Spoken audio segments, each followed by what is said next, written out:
Bueno, ante todo, muy buenas tardes. Continuamos. Esta es la tercera sesión de nuestro diplomado en gestión pública en INDEJUR. Bueno, acá está mi nombre, ya me conocen. Soy Antonio Medina Rivas Plata, soy licenciado en Ciencia Política de la Universidad Nacional Mayor de San Marcos y tengo un doble máster en Políticas Públicas por la Universidad de Rotterdam en Holanda y la Universidad de York en Reino Unido. A lo largo de estas dos sesiones que nosotros hemos tenido, ya hemos venido conversando algunos de los elementos esenciales del Estado, ¿no? Que es el Estado en relación con sus organismos internos, la relación del Estado con el derecho, la relación del Estado con el poder, la justificación de la existencia del Estado y la teoría del poder constituyente, la relación del Estado con la gestión pública, la relación del Estado con las políticas públicas. Hemos esbozado una idea de cuál es el rol del Estado, cuál es el rol del Estado, para qué sirve. Hemos discutido también el funcionamiento interno del Estado. Hemos discutido también si es que se justifica la presencia del Estado en todos los aspectos de la vida humana. Nosotros hemos señalado en cuáles sí se justifica y en cuáles no se justifica, ¿no?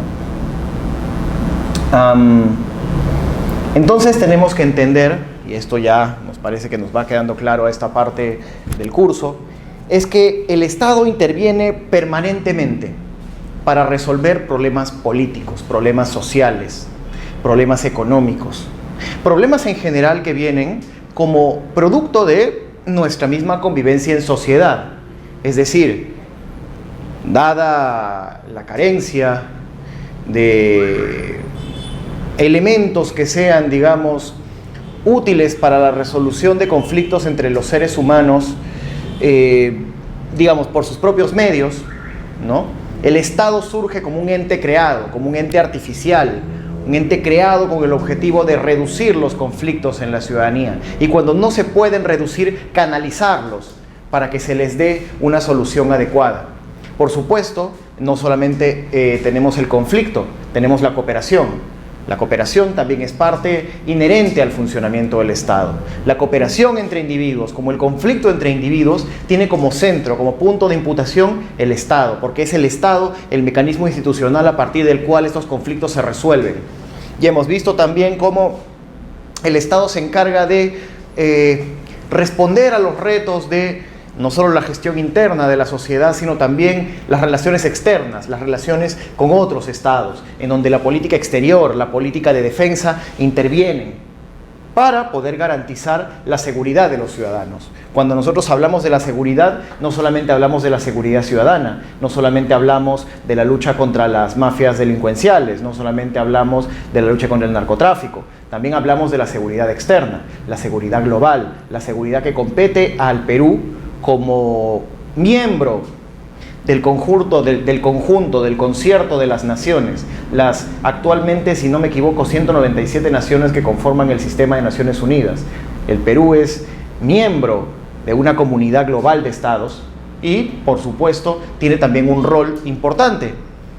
Tiene un rol en el funcionamiento de la distribución del poder a nivel mundial. Entonces, el Estado cumple, así como nosotros vemos, muchas funciones. Nosotros, en este curso, en este diplomado de gestión pública, nosotros hemos querido también entender cómo es que estos procesos en los que el Estado se encuentra, digamos, inserto, afectan el funcionamiento de la política, de las políticas públicas, de la gestión, de la administración. Y eso es de lo que trata el curso que estamos dictando ahora. Entonces, ya para insertarnos más en el tema que nos compete a nosotros, que es directamente el de la gestión y las políticas públicas, vamos a empezar en esta sesión definiendo qué es lo que es. Vamos a discutir el concepto de gestión pública, de administración pública y cuáles son los paradigmas existentes, cómo es que se ha entendido la gestión pública. Digamos, desde el paradigma más antiguo hasta el paradigma contemporáneo, ¿no? Y a partir de ahí, cómo es que asumiendo el paradigma contemporáneo, el Estado peruano ha venido implementando reformas para mejorar la gestión del Estado. Es decir, el Estado peruano no ha sido indiferente a los grandes debates paradigmáticos sobre el funcionamiento de la gestión y las políticas públicas. El Estado peruano ha venido cambiando la forma en cómo el Estado se administra, en cómo el Estado asigna recursos, en cómo el Estado contrata. Eso ha venido cambiando, eso ha venido evolucionando. Entonces, en la sesión de hoy vamos a evaluar todo lo que tiene que ver con la gestión interna del Estado, conociendo los paradigmas, y a partir de ahí pues estudiaremos cómo es que la política, digamos, la gestión pública del Estado está definida a partir de la actual política existente en torno a la modernización de la gestión pública, que es el modelo más actual, más contemporáneo que existe de manejo del Estado, ¿no? La idea es que al final de este curso ustedes entiendan no solamente cuál es el modelo actual del Estado, sino cómo hemos llegado aquí, ¿no? En la clase de hoy nosotros vamos a explicar cómo es que hemos recorrido una trayectoria para llegar hasta aquí. Y en la última sesión, en la cuarta sesión relativa a este pequeño módulo, conversaremos cómo es que las políticas de Estado y las políticas de gobierno están engarzadas en este modelo de gestión pública, ¿no? Vamos a empezar. Gestión y administración pública. Bueno, como ya saben, primero voy a leer y luego voy a pasar a explicarlo. En términos generales, las expresiones gestionar y administrar aparecen como sinónimos, similares, de uso indistinto. Incluso a ambos se los define como la acción y efecto de hacer algo, de asumir una función o tarea para cumplir un propósito. Sin embargo, en la legislación peruana, estos conceptos aparecen diferenciados.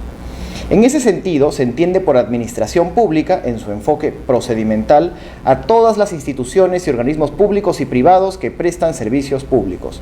Son entidades de cualquier naturaleza, sean dependientes del gobierno central, los gobiernos regionales o los gobiernos locales, incluidos sus correspondientes organismos públicos, ¿no? En efecto, la administración pública comprende los organismos que desempeñan una función de interés público, especialmente de provisión de servicios y o regulación de los comportamientos e intereses de la sociedad, el mercado, así como del propio Estado y sus instituciones. La gestión pública, por otro lado, está configurada por los espacios institucionales y los procesos a través de los cuales el Estado diseña e implementa políticas, suministra bienes y servicios y aplica regulaciones con el objeto de dar curso a sus funciones. Muy bien.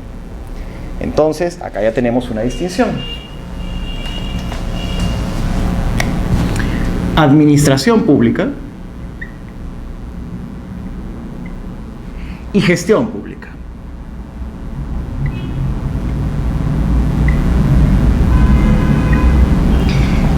¿Ambas cosas son lo mismo? No, no son lo mismo. La administración pública concierne a toda la estructura institucional del Estado.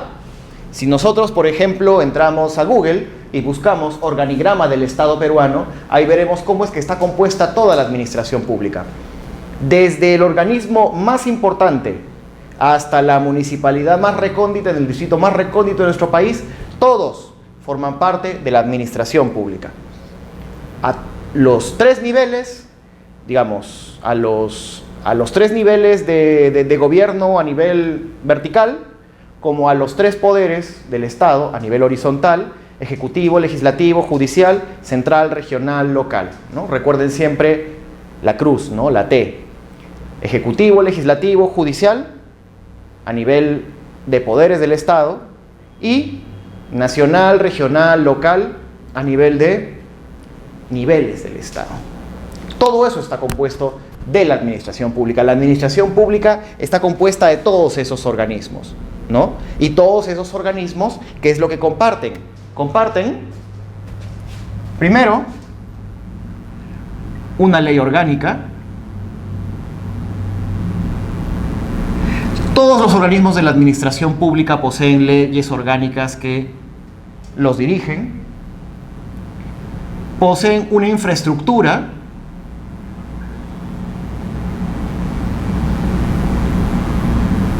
que son pues los edificios, el mobiliario, los materiales, etc. poseen un presupuesto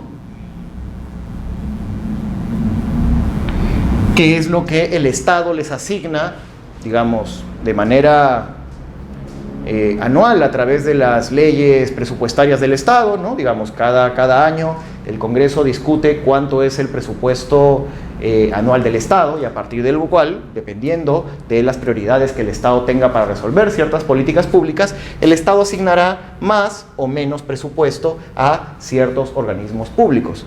Y por último, reglamentaciones.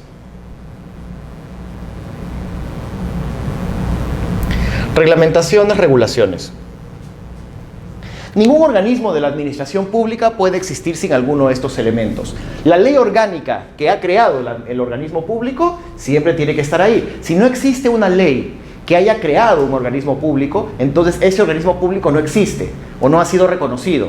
Igualmente, si no tiene infraestructura, todo organismo público tiene que tener al menos un sitio a donde tú puedas ir y puedas ver pues quién está a cargo, quién es el responsable, cuántos funcionarios tiene, cuántas carpetas tiene, qué cosa hacen, etc. Presupuesto. Tienen que trabajar con un presupuesto asignado por el Estado. El Estado asigna presupuestos para la formulación de las políticas públicas, para realizar ciertas actividades. Entonces, ese presupuesto naturalmente es asignado por el Estado para el funcionamiento de esas administraciones públicas. Y las reglamentaciones son las leyes internas, ¿no? Las leyes tanto del funcionamiento de la institución, como las leyes que esa institución emite, digamos, en el transcurso del día. Si es una municipalidad, resoluciones ministeriales; si es un ministerio, decretos ministeriales, decretos supremos, en fin, los organismos emiten derecho interno, emiten derecho. Y entonces los organismos de la administración pública trabajan con estos elementos. Entonces, por ejemplo, cuando ustedes escuchen, cuando ustedes lean, esto se aplica a todos los organismos de la administración pública. Se sabe que los organismos de la administración pública se refiere ¿a qué? A la estructura del Estado peruano. La estructura del Estado peruano, ¿no? Entonces, tenemos que tener en cuenta esto al momento de saber, pues, de qué hablamos cuando nos referimos a administración pública.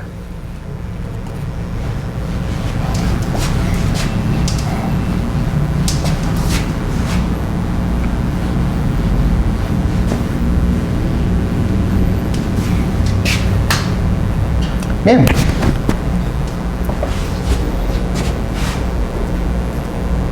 Vamos ahora a la gestión pública. La gestión pública está configurada por los espacios institucionales y los procesos a través de los cuales el Estado diseña e implementa políticas, suministra bienes y servicios y aplica regulaciones con el objeto de dar curso a sus funciones. La gestión pública se ocupa de la utilización de los medios adecuados para alcanzar un fin colectivo. Trata de los mecanismos de decisión para la asignación, distribución de los recursos públicos y de la coordinación y estímulo de los agentes públicos para lograr objetivos colectivos. Esta es una definición muy general y hay que matizar y concretar, por supuesto, desde diversos puntos de vista. A ver, vamos a retomar nuevamente lo que hemos dicho. A ver, ya lo borré, pero lo vamos a colocar nuevamente. Ley orgánica de creación, infraestructura,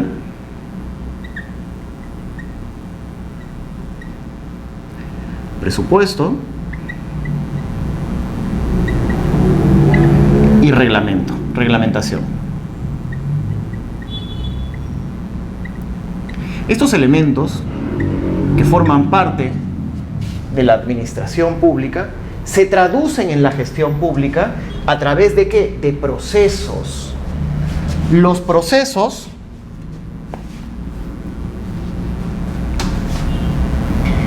en su definición más simple, los procesos definen la diferencia entre la administración y la gestión pública. Porque la gestión pública lo que busca es generar procesos que contribuyan a resolver problemas públicos.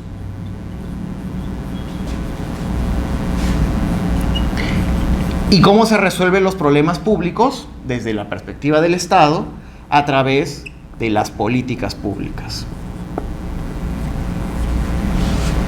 Entonces, la administración pública posee un conjunto de elementos que al combinarse entre ellos generan procesos que buscan resolver problemas políticos a través de políticas públicas. La gestión pública es el criterio para generar estos procesos. Es decir, ¿cuál es la mejor forma de combinar estos elementos para generar procesos que resuelvan políticas públicas? Por ejemplo, y vamos a utilizar nuevamente el ejemplo que hicimos sobre la política de lucha contra la tuberculosis. Si hablamos de administraciones públicas, por ejemplo, estos son los elementos de un organismo público, ¿no? Pongamos el Ministerio de Salud. Pongamos que acá hay otra administración pública, es otro organismo administrativo que también tiene su ley orgánica, su infraestructura, su presupuesto, su reglamentación y vamos a poner ese es el Ministerio de Educación, ¿no? Entonces, estos organismos de por sí solos no funcionan si es que no existe una gestión de los mismos. Si es que estos organismos no generan procesos, entonces no tienen razón de ser. Estos organismos deben generar procesos para resolver problemas públicos. Entonces, la política de salud, la política general de salud, naturalmente sale del Ministerio de Salud. La política educativa, la política nacional de educación, naturalmente sale del Ministerio de Educación. En principio, estas políticas, digamos, uno diría, bueno, la política de salud la hace el Ministerio de Salud, la política educativa la hace el Ministerio de Educación, que tiene que ver uno con el otro. Nosotros ya hemos hablado que la gestión pública implica ¿qué cosa? El funcionamiento y la creación de procesos. Y los procesos son complejos. Los procesos no solamente involucran a un solo actor, pueden involucrar a más de uno. Pueden involucrar a más de un organismo público. Y si involucran a más de un organismo público, tenemos que hallar una forma pragmática para resolver los problemas públicos, identificando cuáles son los organismos que van a estar involucrados en este proceso. A ver, la política de salud, digamos, la política general de salud, tiene como ente rector al Ministerio de Salud, a la organización, al organismo público. Mientras que, por ejemplo, la política relativa a la reforma universitaria, la política universitaria, interviene el Ministerio de Educación, ¿no? Tiene como ente rector a la administración pública del Ministerio de Educación. Pero en el caso, como ya hemos dicho, de la política de lucha contra la tuberculosis, esta es una política que involucra a muchísimos más sectores. Tú puedes colocar como ente rector al Ministerio de Salud porque al fin y al cabo es un organismo público de salud, pero tienes que involucrar a otras administraciones públicas que tienen su ley orgánica, su infraestructura, su presupuesto y su reglamentación. ¿Qué significa esto? Que en parte, cuando tú elabores la política pública, tú tienes que utilizar elementos de estos organismos y probablemente habrá otros organismos que también intervengan, ¿no? Ya les dije, el Ministerio de Desarrollo Social, el Ministerio del Interior, el Ministerio de la Mujer, etcétera, etcétera. No pueden intervenir muchos más. Entonces, al momento de crear, de elaborar, de diseñar la política pública, ¿qué cosa tienes que hacer? Estos materiales, tú tienes que utilizarlos para formular la política pública. Entonces tienes que hacerlo de manera pragmática, porque tú debes decir, por ejemplo, parte de la infraestructura del Ministerio de Salud se va a utilizar para hacer capacitaciones masivas en las zonas en donde la tuberculosis está más difundida, por ejemplo en los colegios, ¿no? Capacitaciones en escuelas y universidades públicas con respecto a las medidas que se deben tomar para erradicar la enfermedad de la tuberculosis, ¿no? Entonces, es una política de salud, pero elementos de otros sectores de la administración pública también intervienen. Y el criterio, la estrategia, la forma en cuál esos elementos se recombinan entre sí para resolver problemas públicos, ¿cómo se le llama eso? Gestión pública. Entonces, no debemos confundir gestión pública con administración pública. y mucho menos con políticas públicas, porque las políticas públicas son el instrumento a partir de lo cual la administración pública resuelve problemas políticos, sociales que conciernen a la sociedad, problemas públicos. ¿Se entiende? Administración pública, gestión pública, políticas públicas. Son tres conceptos que nosotros debemos tener muy bien en la cabeza, porque muchas veces podemos tender a confundirlos y podemos tender a interpretar algo como algo que no es. Entonces, la división conceptual es importante.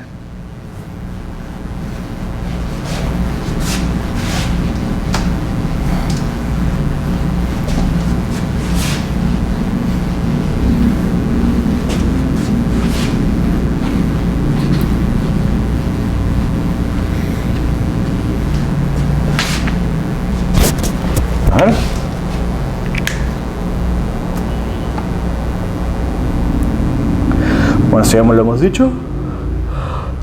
Tendencias de la gestión pública. Ahora vamos a ver las tendencias.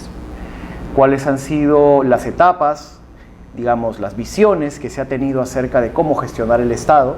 Y, si no me equivoco, luego de las tendencias, claro, la sesión de hoy se va a enfocar. La sesión de hoy se va a enfocar en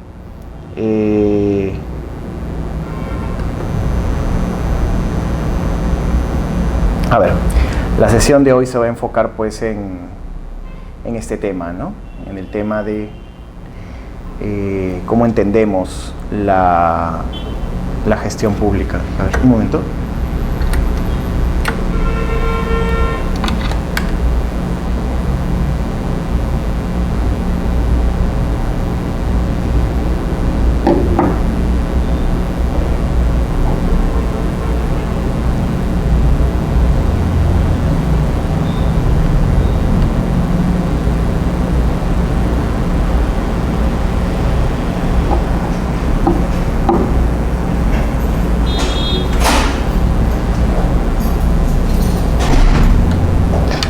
Hola Carlos, ¿cómo estás?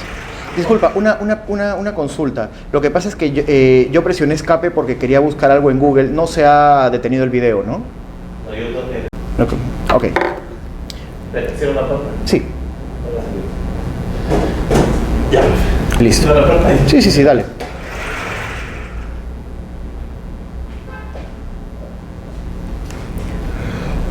Continuamos. Sí.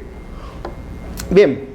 Como estábamos diciendo, ahora nosotros vamos a explicar un poco cuáles son las tendencias de la gestión pública. Cuando nosotros estamos hablando de tendencias, estamos hablando de la forma en cómo se ha entendido que funciona el Estado, cómo debe entenderse el funcionamiento del Estado, cómo ha sido conceptualizado, qué cosas se ha dicho sobre el funcionamiento del Estado, hasta poder llegar a un momento en el cual se hace presente el paradigma contemporáneo de la gestión pública, y es el paradigma que ha sido incorporado al Estado peruano a través de compromisos internacionales, acuerdos internacionales,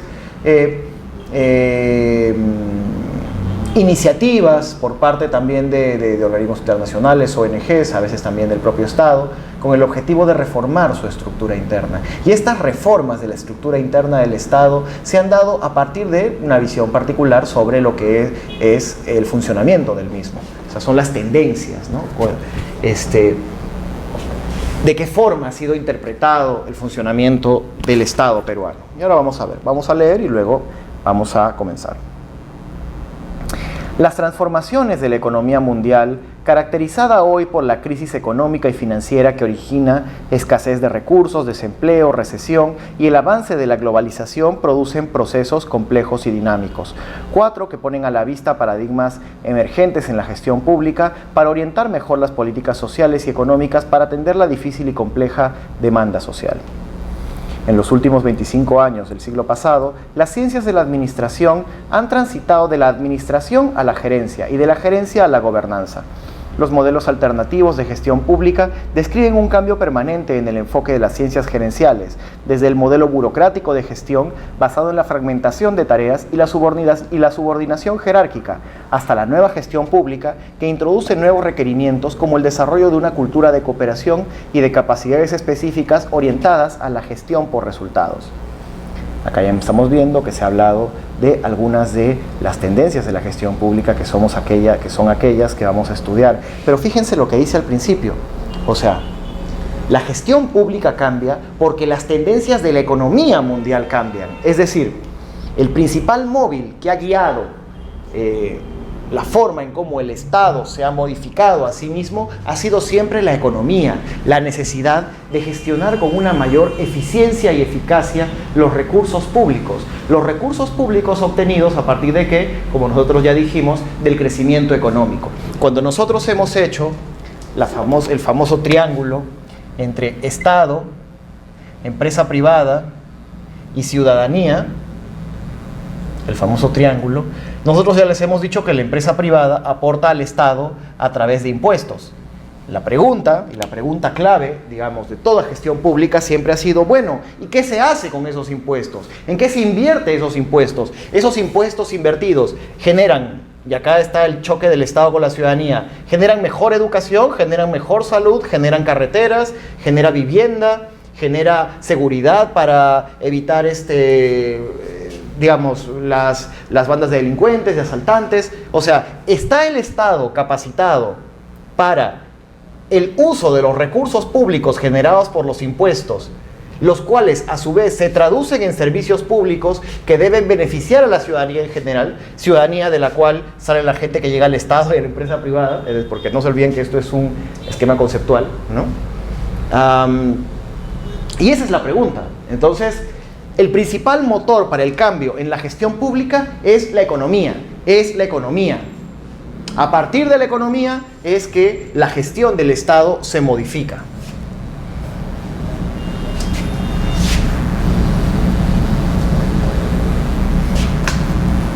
Entonces, como nosotros hemos dicho, en los últimos 25 años del siglo pasado, las ciencias de la administración han transitado de la administración a la gerencia y de la gerencia a la gobernanza. Los modelos alternativos de gestión pública describen un cambio permanente en el enfoque de las ciencias gerenciales, del modelo burocrático de gestión basado en la fragmentación de tareas y la subordinación jerárquica. Y ese es el primer modelo del cual nosotros vamos a hablar. El modelo burocrático. Entonces, un concepto que ustedes deben tener en la cabeza es ¿qué es la burocracia?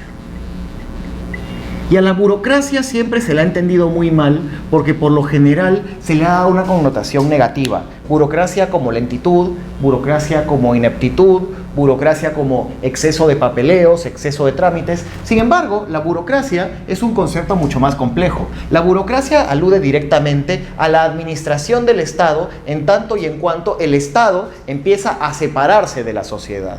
Cuando, digamos, ustedes recordarán que en periodos anteriores, en el periodo semifeudal o en el periodo monárquico, no existía una administración profesional del Estado, sino que la administración dependía directamente de la persona que ocupaba el puesto de poder más alto, sea el rey, sea el señor feudal, ¿no? No había cargos de elección popular. No había un sector profesional que se dedicara a cobrar los tributos. Es decir, el rey tenía un allegado a quien mandaba a cobrar los tributos, pero los tributos eran para él. El rey no tenía que dar cuentas de los tributos que pagaba la gente. El rey se quería utilizar los tributos para hacerse una nueva piscina en el Palacio Real o para construirse un palacio más grande. No tenía que dar cuentas. No existía una burocracia profesional. La idea de las burocracias profesionales es bastante nueva. Tiene su origen en el siglo XIX y en el siglo XX es cuando recién empieza a profesionalizarse. Ustedes recordarán al famoso sociólogo Max Weber. Y la primera teoría sistemática, teoría de la burocracia, es elaborada por él. ¿Qué decía Weber sobre la burocracia? Weber decía que la burocracia era la forma de la organización a través de la cual opera el sistema de dominación política nacional o legal. El tipo de sistema que da sentido a la burocracia se contrapone a los sistemas de dominación carismática y tradicional, que no son racionales porque no se basan en la obediencia a la norma legal. Y acá está la clave: la norma jurídica. Esto es el derecho. Los señores feudales de la Edad Media, los grandes reyes del pasado, jamás sostuvieron su autoridad en reglas de derecho.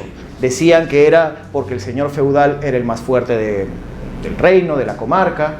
El rey justificaba su poder en quizás su naturaleza divina, en que era el destino, en que estaba apoyado por Dios, apoyaba en diversas ideas, pero nunca en reglas generales de derecho. ¿Y cuál es la, digamos, o sea, el rey también podía crear leyes, el señor feudal podía crear leyes, pero hay una gran diferencia entre el derecho moderno y el derecho de esa época, en que el derecho moderno, a diferencia del derecho que daban los reyes, era un derecho que afecta a todos los integrantes de la sociedad por igual.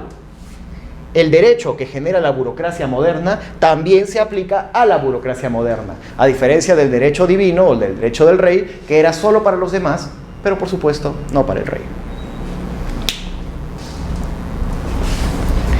Entonces,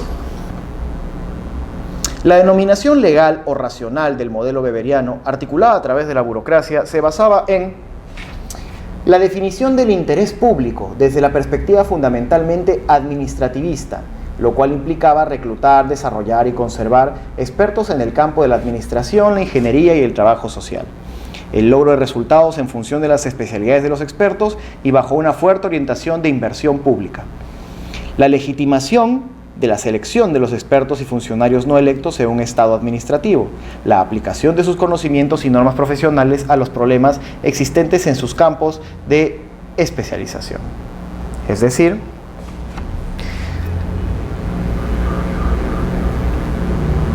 una burocracia debía tener como elemento integrante, elemento fundamental, los expertos.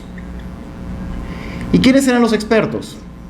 Abogados, economistas, administradores, ingenieros, gente que tuviera un conocimiento particular que pudiese ser aplicado a la organización del Estado y que mejoraran los procedimientos del funcionamiento de el mismo, siempre bajo una fuerte orientación de inversión pública. Es decir, la burocracia es aquella que procesa la inversión pública para convertirla en bienes públicos.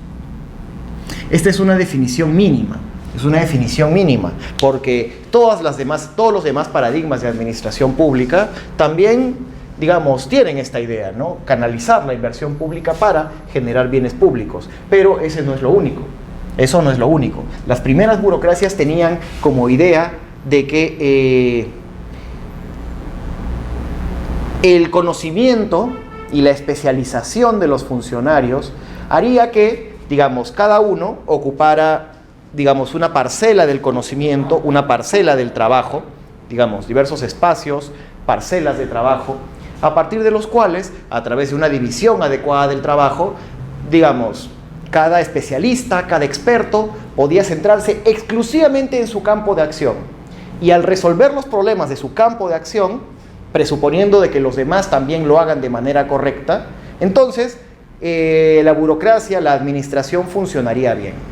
Es decir, entonces lo que se necesitaba era gente con visión de muy largo plazo, que tuviese la capacidad de saber qué cosas se necesitaba en cada sector, colocar un experto en cada uno de estos sectores y que este experto fuese una persona muy especializada y que el trabajo conjunto de estos expertos generaría, digamos, una gestión pública adecuada. Ahora vamos a ver cuáles son los limitantes de esta visión. El modelo burocrático buscaba la eficiencia, entendía la eficiencia como su paradigma. En esa concepción, para lograr eficiencia, se despersonaliza la gestión. Las personas tienen como fundamento el cumplimiento de lo que la institucionalidad formal les define. Los funcionarios cumplen estrictamente lo establecido por el contenido del cargo y ejecutan lo que las normas establecen sin discusión alguna. Esto les debe sonar conocido porque es lo que muchas veces ocurre en la gestión pública contemporánea. Nosotros ya tenemos más de 25 años, ya 30 años hablando sobre nueva gestión pública. Sin embargo, esta característica cultural tan fuerte, tan arraigada, que existe en la burocracia pública, en la gestión pública, sigue existiendo, debido a que, bueno, pues a incentivos institucionales. Pero la cultura burocrática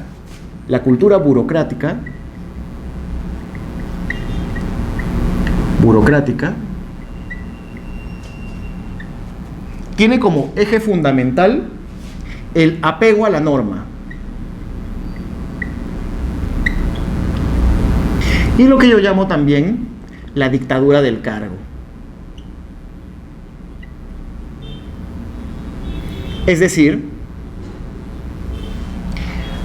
en el modelo burocrático, los funcionarios públicos hacen exclusivamente lo que dice su contrato. Es decir, mi contrato fue hecho para hacer A, B, C, D. Y no puedo hacer absolutamente nada más. Como no puedo hacer absolutamente nada más, por ejemplo, salir a comprar, por ejemplo, yo soy, yo estoy encargado de visar documentos, ¿no? Yo soy un secretario y tengo que visar los documentos. Bajo el modelo burocrático, si por ejemplo se pierde una caja de lapiceros y requieren comprar una nueva, el administrador, digamos, el cargo que yo voy a estar desempeñando, el de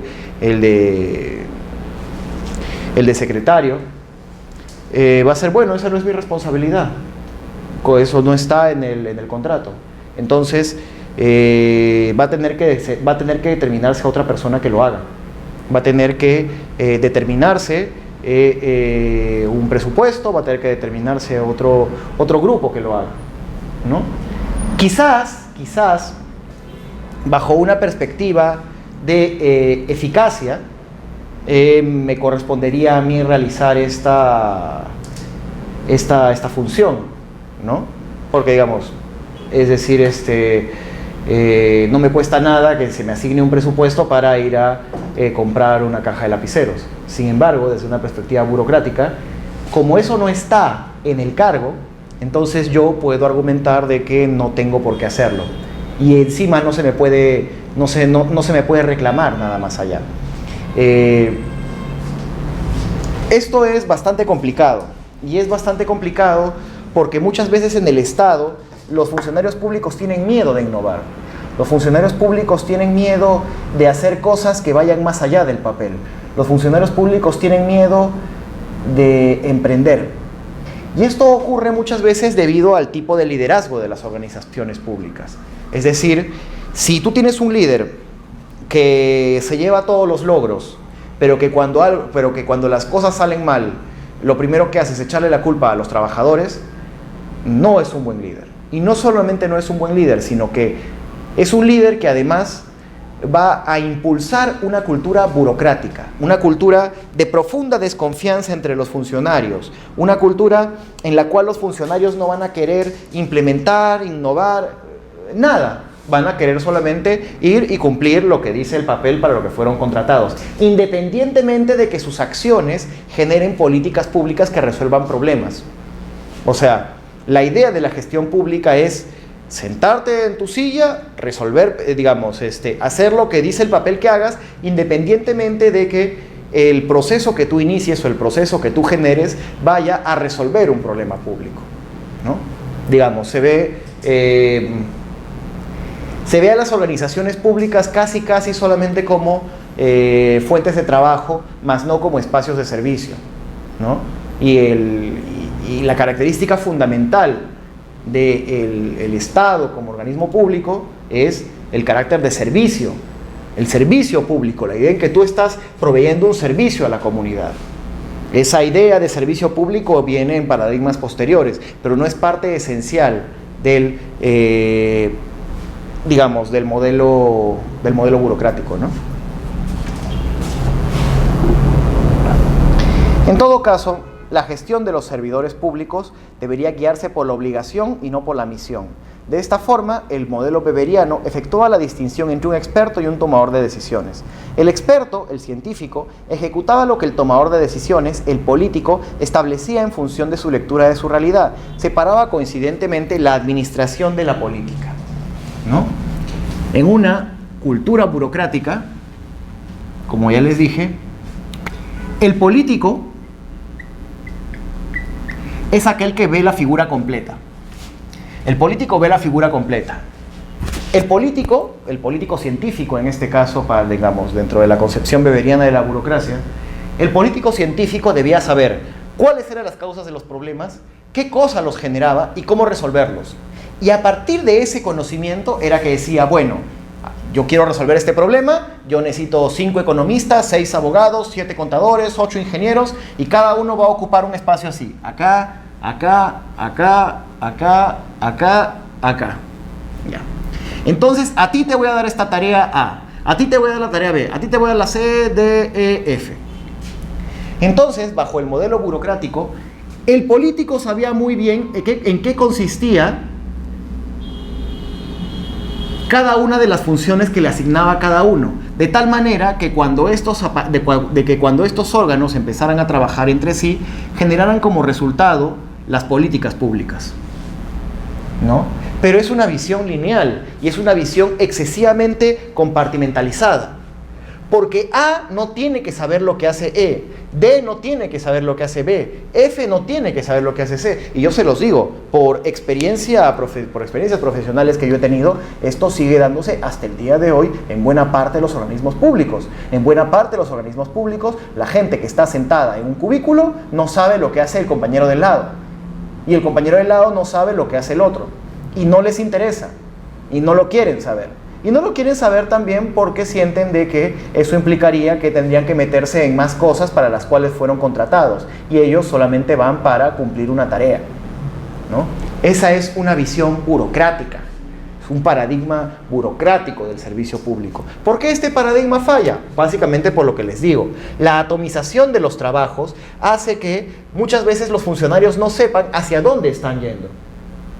Hacia dónde están yendo, porque ellos están para cumplir una función, son la maquinaria de un reloj, pero al mismo tiempo no saben si es que el reloj va a dar la hora. El objetivo de ellos es ser la maquinaria del reloj, pero el objetivo del reloj es dar la hora. Si el reloj no da la hora, entonces no cumple su función. Pero dicen, no, yo soy la aguja del reloj, yo soy el número del reloj, yo soy la correa del reloj. Esa es mi función y no tengo ninguna otra función. No me importa si el reloj da la hora o no, no es mi problema. ¿Quién se supone debería estar a cargo de eso? El político. El político en este caso que tiene un conocimiento científico, mientras que estos de acá más abajo tienen el conocimiento técnico, ¿no? Por eso Weber dividía a la política de la administración. El político, el ideólogo, el planificador era pues la persona que le da la dirección política, mientras que los que estaban abajo eran los técnicos, ¿no? Esta ya es una visión pasada, es un paradigma que ya no se usa, pero que sin embargo sigue siendo profundamente vigente en buena parte de las administraciones públicas, no solamente del Perú, sino que también de la región latinoamericana. Esto no es una novedad, es algo de lo cual se está saliendo poco a poco, pero digamos sigue siendo parte, ¿no? Sigue siendo parte de la función del Estado.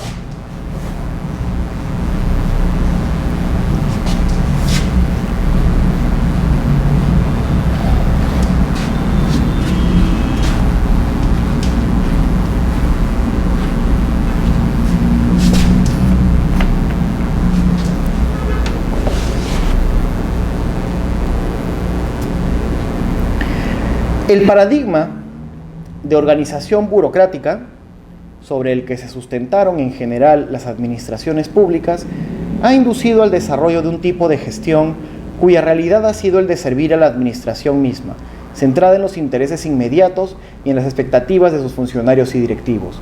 La legitimidad y legalidad de sus actos han dependido del grado de sometimiento a los procedimientos consagrados en el ordenamiento jurídico, independientemente de su eficacia material, de su efectividad y consecuentemente de la responsabilidad pública involucrada. Ya, bueno, me parece que ya es bastante claro acá, ¿no? Es el énfasis en el proceso. La realización del proceso por el proceso en sí mismo, No tanto el proceso orientado a la resolución o a la obtención de resultados, sino al cumplimiento del proceso. La idea es que se cumple el proceso, ¿no?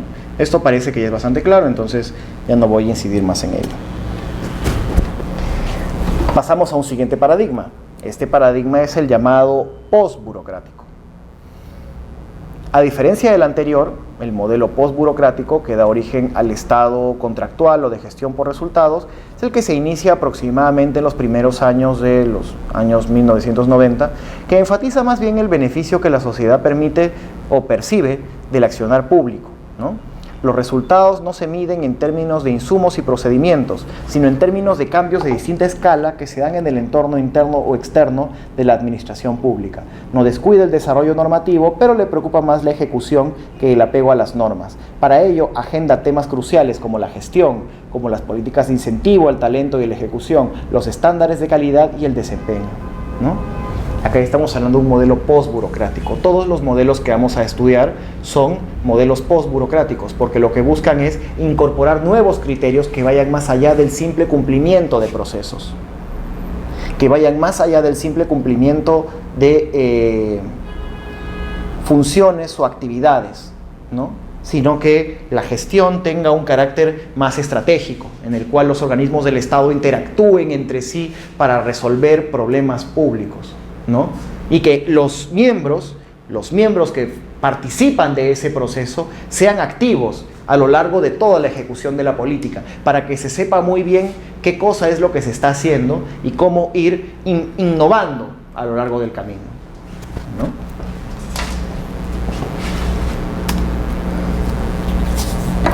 La postburocracia, el modelo postburocrático, asume que las estructuras internas, así como su optimización permanente, son necesarias, pero totalmente insuficientes para concretar resultados, que los procedimientos clave deben ser reformados, pero no solo en la perspectiva de optimizar el control, sino el servicio de la ciudadanía, que los recursos financieros deben primordialmente ser aplicados de manera directa y vinculante con los resultados, y que los sistemas de información y gestión del conocimiento son muy necesarios, pero enfocados de manera estratégica.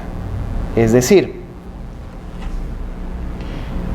el paradigma burocrático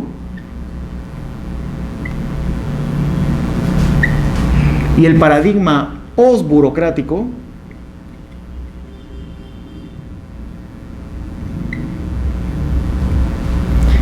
se diferencian en dos cosas. El paradigma burocrático implica el apego a la norma y el cumplimiento de los reglamentos.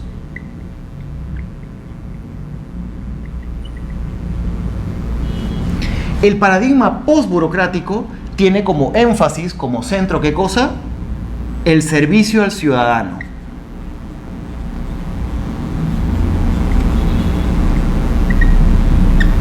El Estado no se justifica en tanto y en cuanto el Estado no sirva al ciudadano. Si el Estado no sirve al ciudadano, valga la redundancia, no sirve.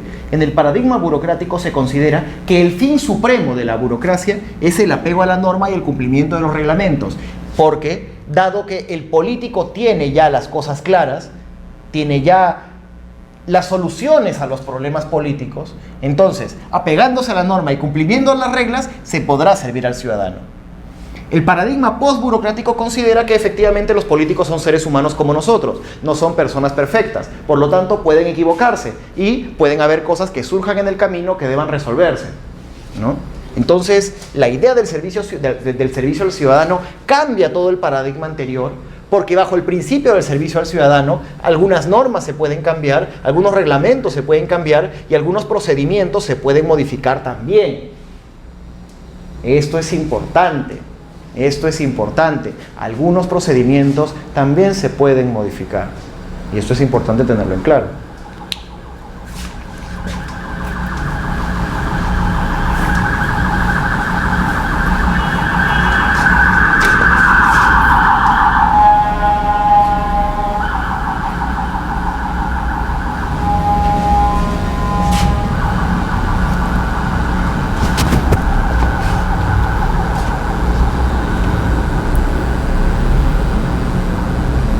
La corriente postburocrática privilegia el proceso de dirección estratégica.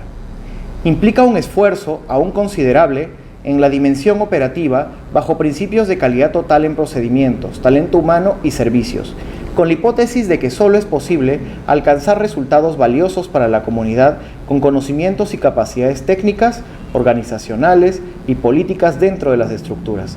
Enfatiza que la capacidad se basa en conocimientos que respondan al estado de la discusión en cada tema, procurando tomar y dar, rescatando el conocimiento local y construyendo conocimiento conjunto.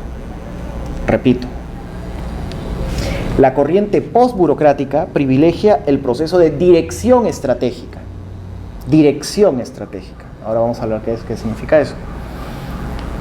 Implica un esfuerzo considerable en la dimensión operativa bajo principios de calidad total, procedimientos, talento humano y servicios, ¿no? Entonces, la capacidad se basa en conocimientos que respondan al estado de la discusión de cada tema, procurando tomar y dar, rescatando el conocimiento local y construyendo conocimiento conjunto. El conocimiento para la toma de decisiones es algo que se construye, es algo que se va haciendo de a pocos. No es un conocimiento omnipotente de algún técnico científico sabio, no es una dictadura de filósofos o de científicos, sino que el conocimiento es algo que se va construyendo a partir de los aportes de diversos actores, que implica también al sector privado, implica a la sociedad civil, implica a varios otros sectores, no solamente a los tomadores de decisiones, no solamente al rey filósofo, no solamente al sabio, no solamente al científico que diseña la política, sino que intervienen muchos otros actores. Entonces, aquí nosotros podemos ver que la diferencia entre el paradigma burocrático y el paradigma postburocrático, digamos, está resumido en lo que nosotros veníamos señalando. Ustedes lo pueden ver ahí en la pizarra. En el paradigma burocrático, el interés público está definido por los expertos, mientras que en el paradigma postburocrático los resultados son valorados por los ciudadanos. Es decir, en ciertos casos, bajo el paradigma burocrático, no importa que los ciudadanos estén en desacuerdo o que no sientan que se ven beneficiados con cierta política, dado que los sabios, dado que los filósofos, dado que los científicos, dado que las personas capacitadas, las personas inteligentes y pensantes en el Estado tienen la capacidad de definir las vidas de otras personas, tienen la capacidad de saber qué cosa es lo que las personas quieren, entonces ese interés público es definido por ellos, ¿no? Bajo el paradigma postburocrático se toman las ideas, se toman las propuestas, se toman los intereses de aquellos sectores que son afectados por las políticas, los intereses de los ciudadanos. Es muy importante esto, señores, por favor, porque muchas veces nosotros decimos, nosotros sabemos qué cosa es lo que la gente quiere. No, muchas veces no lo sabemos. Muchas veces no lo sabemos. Y si nosotros no tenemos contacto con los ciudadanos, si no les preguntamos, si no hacemos encuestas, si no hacemos censos, si no buscamos información sobre las necesidades que ellos tienen, vamos a crear políticas públicas que no sean útiles para la resolución de sus problemas prácticos. En el paradigma burocrático, la idea de la eficiencia, la idea de que el organismo público debe funcionar como un reloj y que todos los dineros deben utilizarse de la manera más eficiente, en pocas palabras, hacer la mayor cantidad de cosas con la menor cantidad de dinero. Mientras que en el paradigma postburocrático el principio es la calidad y el valor. Es decir, ciertos gastos que a corto plazo pueden sonar o pueden verse como ineficientes a corto plazo, a largo plazo pueden ser mucho más útiles y generar un valor público mucho más importante, ¿no? Por ejemplo, bajo un paradigma burocrático, el Estado peruano no habría comprado los excedentes de papa a los campesinos paperos que entraron en huelga.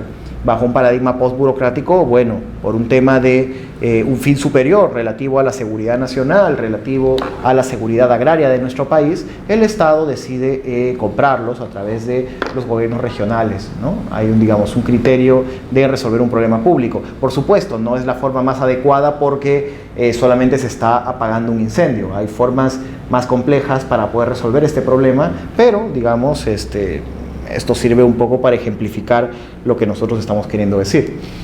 En el paradigma burocrático, el otro criterio es la administración. La idea de que la administración y la gestión de los procesos es el centro del paradigma burocrático, mientras que en el paradigma postburocrático el objetivo es la producción. O sea, en el paradigma burocrático de administración el Estado se justifica por sí mismo, mientras que en el paradigma postburocrático de producción el Estado se justifica solo en tanto y en cuanto genera productos que sean útiles para los ciudadanos, ¿no? En el paradigma burocrático la idea es el control, y en el paradigma postburocrático es el apego al espíritu de las normas. No se confundan con lo que yo dije al principio. Yo dije apego a las normas, pero el apego a las normas no es lo mismo que el apego al espíritu de las normas. El apego al espíritu de las normas se refiere a que las normas son construidas, son creadas con el objetivo de resolver ciertos problemas o dar soluciones a ciertos problemas. Cuando hablamos de apego a las normas, hablamos de apego excesivo a las normas cuando las normas aún no nos dan soluciones y nos seguimos apegando a ellas. En el paradigma burocrático, el apego a las normas es tan radical que así no te generen soluciones o incluso te generen nuevos problemas, te sigues apegando a la norma. Mientras que en el paradigma postburocrático, la interpretación de la norma es mucho más amplia. La interpretación de la norma justamente lo que busca es resolver problemas públicos. Y cuando la norma se convierte en un problema o un impedimento para resolver un problema público, la norma tiene que reinterpretarse. Y en ciertos casos, dependiendo de los requerimientos de los organismos públicos, esta norma también puede cambiarse. En el paradigma burocrático, lo que se especifican son funciones. Es decir, ya les dije, A realiza la tarea A, B realiza la tarea B, C realiza la tarea C, D realiza la tarea D. A no puede meterse en lo que hace D, D no puede meterse en lo que hace B, B no puede meterse en lo que hace C. Cada uno tiene sus funciones muy bien distinguidas y muy bien separadas. No es el caso del paradigma postburocrático, en donde lo que se identifica es la misión y los servicios. En función a la misión y a los servicios es que se determinan las funciones que realizarán, digamos, los actores que componen un organismo público, distribuyendo actividades de manera pragmática, ¿no? Siempre teniendo como centro la misión institucional, la idea de crear una nueva misión. En el paradigma burocrático, el centro es la autoridad y la estructura, el respeto a la autoridad y el mantenimiento de, digamos, las jerarquías existentes al interior del Estado. Mientras que en el paradigma postburocrático, el centro son los clientes y los resultados. En este caso, cuando hablamos de clientes, estamos hablando de aquellas personas que reciben un servicio público. ¿Y quiénes son? Obviamente, pues los ciudadanos, ¿no? Y los resultados son aquellos efectos que los ciudadanos quieren ver en su vida cotidiana. Los efectos generados a través de la gestión. En el paradigma burocrático lo que se busca es justificar costos, ¿no? Los costos se justifican, digamos, a través del gasto en administración pública, ya que la administración pública es un circuito cerrado que se justifica en sí mismo. Entonces, lo que hay que hacer pues es justificar gasto, ¿no? O sea, si sobra un presupuesto, si llegas más o menos a octubre, noviembre, y tu institución todavía está pues con el 60% de ejecución presupuestaria, bueno, pues gástate lo que te queda. ¿En qué? No importa, mano, tienes que gastar nomás. Gasta, que el próximo año te van a dar menos si no te lo gastas todo, ¿no? Esa es una visión burocrática. La idea es que todo el presupuesto se gaste, sí, pero que se gaste orientado a la resolución de políticas, no por gastar, no solo para generar actividades, ¿no? Que esté enmarcado en políticas públicas. En el paradigma postburocrático esto es distinto, porque acá de lo que estamos hablando es de entregar valor, y estamos hablando de valor público, es decir, que no solamente se gaste, sino que se gaste con un criterio estratégico, con el objetivo de que el gasto se justifique en sí mismo. El gasto esté vinculado a políticas públicas, esté vinculado a una estrategia, a un plan, que no sea solo gastar por gastar, que el dinero que tú has gastado tenga un efecto en los años venideros. Y para eso pues hay todo un sistema de medición y de evaluación, ¿no? Dependiendo del tema que tú quieras, en el tema en el que tú quieras intervenir, operar, actuar, ¿no? En el paradigma burocrático, la idea es implantar responsabilidades. Es decir, si tú divides a tus funcionarios en A, B, C, D, y a cada uno le asignas una tarea A, B, C, D, es natural que a cada uno lo hagas responsable exclusivo del funcionamiento de esa tarea. En un paradigma post-burocrático, las responsabilidades tienden a hacerse colectivas. Es decir, ya no es la idea solamente de que cada uno trabaja en su parcela y se acabó. Se tienen que formar equipos. Y es el equipo el que genera un trabajo conjunto, un trabajo colectivo, que realmente tenga efectos concretos, en la gestión del Estado, ¿no? Y a través de esto se genera la rendición de cuentas. La rendición de cuentas es un mecanismo a través del cual los ciudadanos tienen la posibilidad, tienen la capacidad para pedir al Estado cuentas sobre cómo está utilizando el dinero de sus impuestos, ¿no? Porque al final nosotros en el sector público pues trabajamos con el dinero que los ciudadanos nos dan a través de sus impuestos, ¿no? En el paradigma burocrático, la idea es seguir reglas y procedimientos, mientras que en el post-burocrático la idea no solamente es seguir las reglas y los procedimientos, sino entender y aplicar las normas para resolver problemas y mejorar los procesos. Es decir, en el paradigma burocrático los procesos no cambian a menos que el político los cambie. Si el político no cambia los procesos, lo que hace A, B, C y D se sigue manteniendo así hasta el infinito. No cambia, se mantiene hasta que venga otro político, otro tomador de decisiones y diga, bueno, este procedimiento está mal, hay que cambiarlo, ¿no? Y yo lo cambio determinando cuáles van a ser los roles de A, B, C y D. En el paradigma post-burocrático no es así, porque por el contrario, la idea es identificar cuáles son los problemas de la gestión para cambiarlos inmediatamente y redistribuir las tareas. Esto es algo que se hace al interior del Estado muy constantemente. Hay algunas instituciones que lo hacen mejor que otras, pero es algo que está haciéndose ya desde hace más de 30 años. Entonces, esto tampoco no es una novedad. El siguiente es la operación de los sistemas administrativos, ¿no? El Estado se justifica a través del cumplimiento de lo que exige su sistema administrativo, y ahora vamos a ver lo que son los sistemas administrativos. El sistema de control, sistema de inversión pública, ¿no? Vamos a hablar de varios sistemas. En el caso del paradigma postburocrático, lo que se busca es separar el servicio del control, ¿no? Para que el control tenga independencia de aquello que se está haciendo al momento de proveer servicios y tenga capacidad fiscalizadora, ¿no? El Estado se fiscaliza a sí mismo a través de órganos de control interno, que estos pues responden a la Contraloría General de la República, ¿no? como ejemplo, ¿no? En el paradigma postburocrático se busca lograr apoyo para las normas.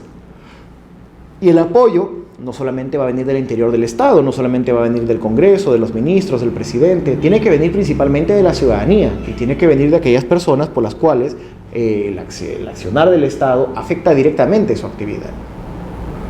Debe hallarse apoyo para estas normas a través de la consulta popular, a través de las discusiones en la opinión pública, ¿no? Entonces, cuando una norma es muy apoyada, cuando una política es muy apoyada, funciona mucho mejor, porque tiene el consentimiento de las personas a las cuales, a las personas cuya vida va a afectar, ¿no? Eso es importante.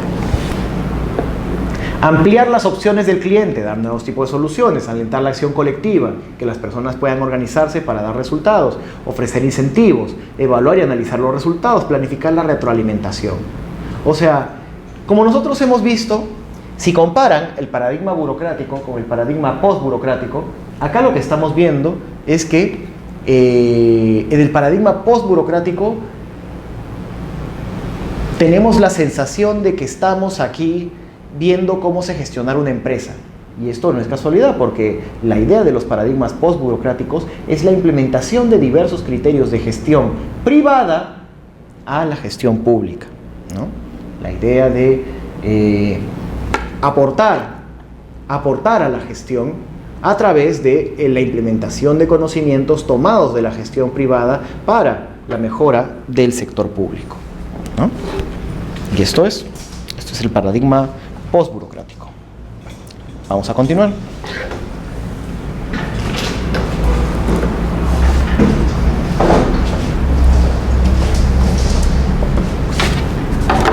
Vamos a ver.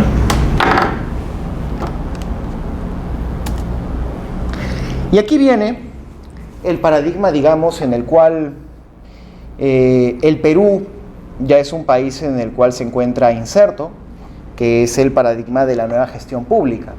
La nueva gestión pública es casi una consecuencia directa de las reformas de libre mercado, las reformas llamadas liberales, neoliberales, que se dieron en el Perú a inicios de los años 90, ¿no? El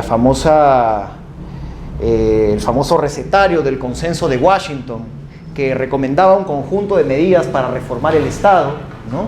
Digamos, nosotros recordaremos que frente al Estado que nosotros heredamos de fines de los años 80, con hiperinflación, una gestión ineficiente, empresas públicas que estaban quebradas, gastos poco efectivos, una cultura política bastante endeble. Los criterios de nueva gestión pública lo que buscan es modernizar el Estado, modernizar las relaciones al interior del Estado, haciéndolo más eficiente, ¿no? Entonces, muchos criterios venidos de la gestión privada vienen a implementarse en la gestión pública a través de los criterios de nueva gestión pública. Entonces, temas como la privatización de las empresas públicas, la desregulación, la reducción del tamaño del Estado a través de la simplificación administrativa, la reducción de los organismos públicos, de los funcionarios públicos, la liberalización de la actividad empresarial, fueron los criterios a partir de los cuales los criterios de nueva gestión pública se implementaron. Y aquí se tomó conciencia de que se necesitaba reformar el Estado para poder adaptarse a los nuevos requerimientos que la gestión económica global exigía, ¿no? El nuevo mundo globalizado, donde hay una economía global, exige pues un Estado más eficiente y orientado al cumplimiento de ciertos objetivos institucionales relacionados con la sociedad. Entonces, el paradigma postburocrático,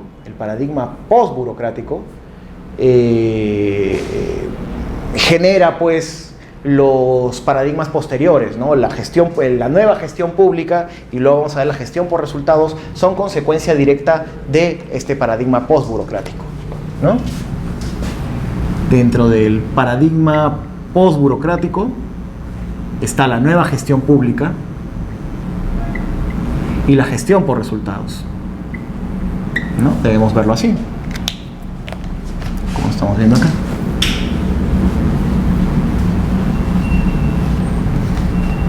Entonces, ¿qué es la nueva gestión pública?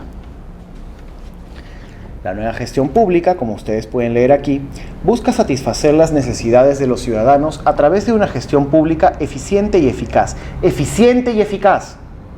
No solamente que se gaste la plata, sino que se gaste para resolver problemas. Diferencia de eficiencia con eficacia. Para este enfoque es imperativo el desarrollo de servicios de mayor calidad en un marco de sistemas de control que permitan transparencia en los procesos de elección de planes y resultados, así como en los de participación ciudadana. La nueva gestión pública es el paradigma en donde se inscriben los distintos procesos de cambio en la organización y gestión de las organizaciones públicas, de las administraciones públicas. Es un enfoque que intenta incorporar algunos elementos de la lógica privada a las organizaciones públicas, ¿no? Fíjense, desarrollo de servicios de mayor calidad, un marco de sistemas de control que permitan transparencia en los procesos de elección de planes y resultados. Esto es totalmente nuevo, participación ciudadana. Todas estas cosas no tienen absolutamente nada que ver con el modelo burocrático, son su extremo opuesto, porque el extremo opuesto no considera la participación ciudadana, el modelo burocrático no le interesa generar sistemas de control, porque básicamente lo que interesaba era la correcta dirección política, ¿no? Se presuponía que era la correcta dirección política lo que garantizaba el éxito de la política, ¿no? No la transparencia, porque la transparencia implica que la gente participe en la toma de decisiones políticas. Pero si el político sabe más que el ciudadano común, más que el ciudadano promedio, digamos, dentro de la visión burocrática, entonces, naturalmente, para el político burocrático, para el político que actuaba bajo la visión de la gestión burocrática, no era necesario, pues, ¿no? No era necesario implementar medidas de transparencia, no era necesario generar reformas en ese sentido.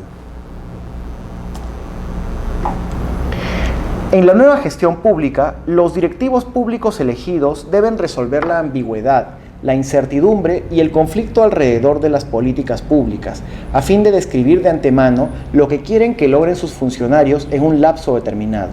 Las funciones de formulación de políticas y las de operaciones deberían asignarse a organizaciones diferentes, con entidades operativas encabezadas por funcionarios versados en la gestión, mientras que los sistemas administrativos centralizados deberían reformarse a fin de trasladar obligaciones, autoridad y responsabilidad a los niveles más cercanos al ciudadano.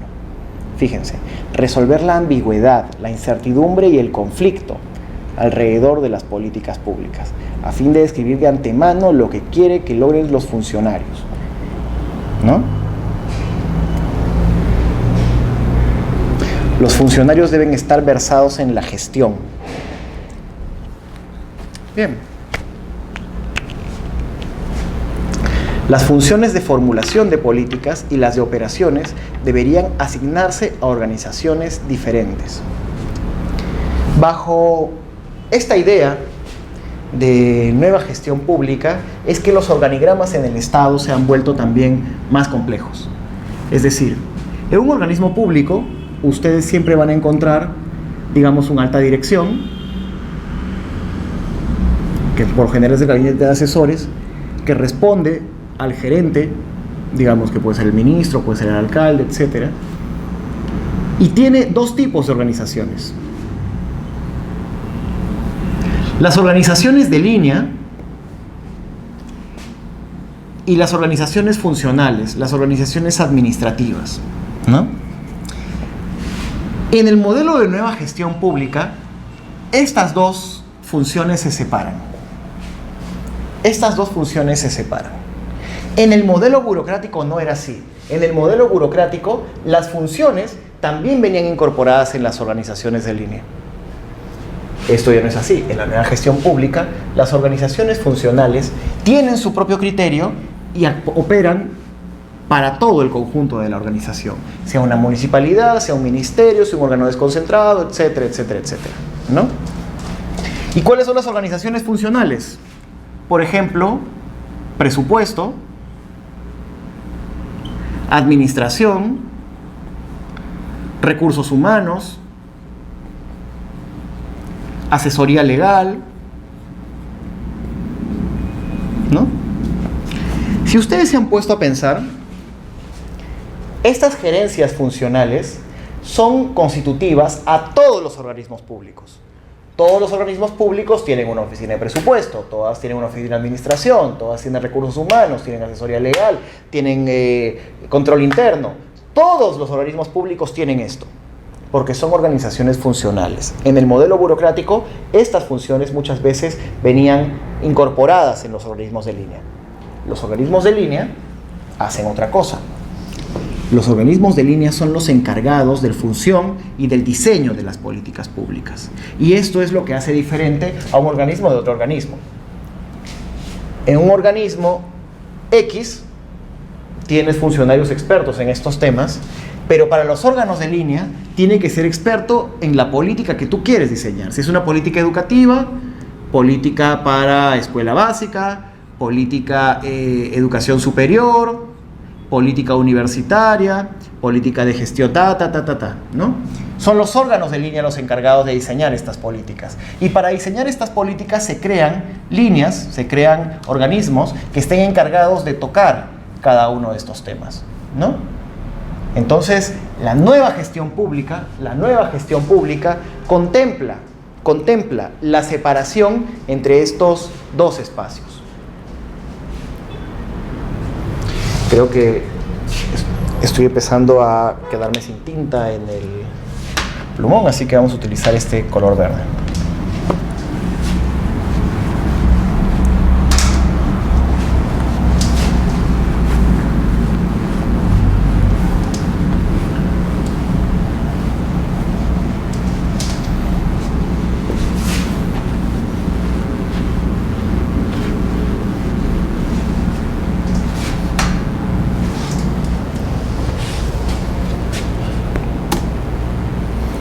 En síntesis, la nueva gestión pública está fundamentada sobre la formulación estratégica de políticas de desarrollo y gestión, la gradual eliminación del modelo burocrático hacia una gestión por resultados, la creación del valor público, el desarrollo de las instituciones y dimensionamiento adecuado del Estado, el mejoramiento de las conquistas macroeconómicas y de la equidad social. La formulación estratégica de políticas de desarrollo y gestión. Formulación estratégica.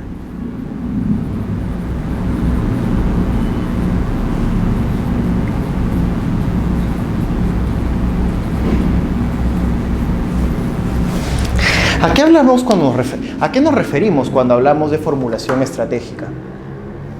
Cuando hablamos de formulación estratégica, lo que nosotros buscamos es que las actividades que se realicen al interior del Estado no estén desconectadas entre sí, o que no sean una suma, sino que sean un círculo virtuoso, es decir, que las actividades que se realizan por separado tengan un efecto mucho mayor que la suma de sus partes. Que las actividades que se realizan por separado tengan un efecto mayor que el que la suma de sus partes. A ver, un momento, disculparán el teléfono.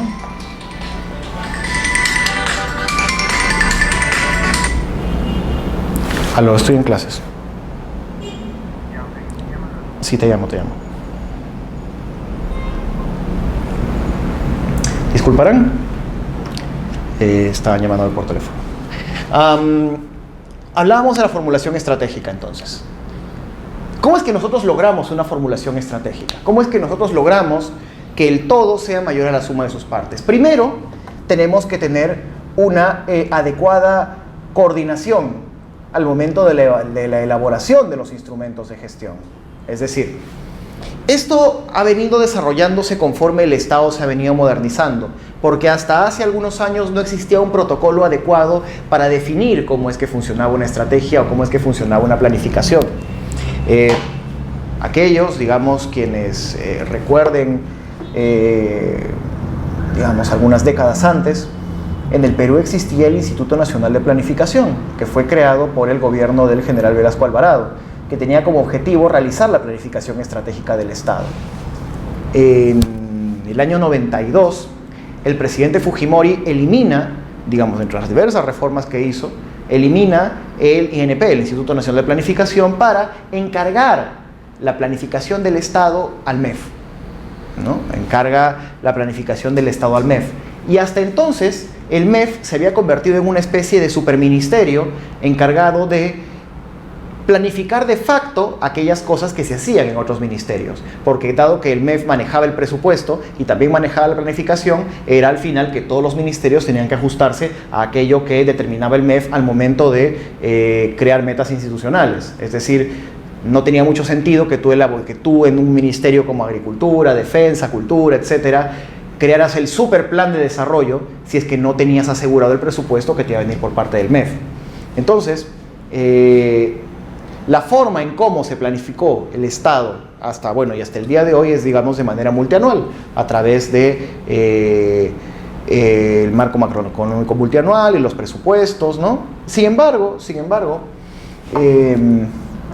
a partir del año 2009 se crea el CEPLAN, ¿no? Que era el Centro de Planeamiento Estratégico, ¿no? El Centro Nacional de Planeamiento Estratégico, ¿no? Que está adherido a la presidencia del Consejo de Ministros, que es una creación relativamente nueva, pero era una de las propuestas hechas, digamos, desde los tiempos del Acuerdo Nacional. Y la idea era que estas funciones de planeamiento que el MEF estaba tomando solo transitoriamente, terminaran por pasar al CEPLAN. La idea era que esto pasara al CEPLAN. Y esto se está dándose poco a poco.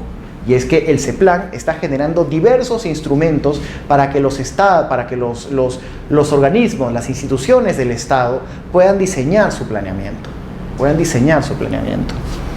Entonces, la formulación estratégica implica planes.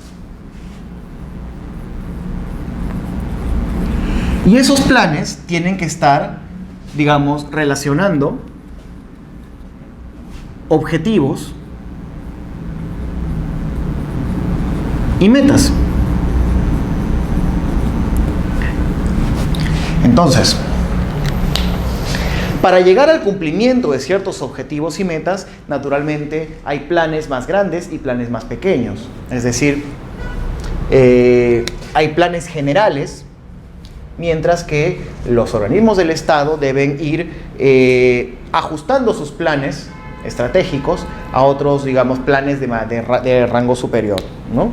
Desde hace ya algunos años, en el Perú nosotros tenemos el Plan de Desarrollo Nacional, el Plan Estratégico de Desarrollo Nacional, que es el plan más alto, más importante, con el objetivo de llegar hasta el año 2021, que es un plan de desarrollo de varios objetivos estratégicos en todos los sectores: salud, educación, agricultura, vivienda, defensa, etcétera, etcétera, etcétera. El Plan Estratégico de Desarrollo Nacional, Plan Bicentenario,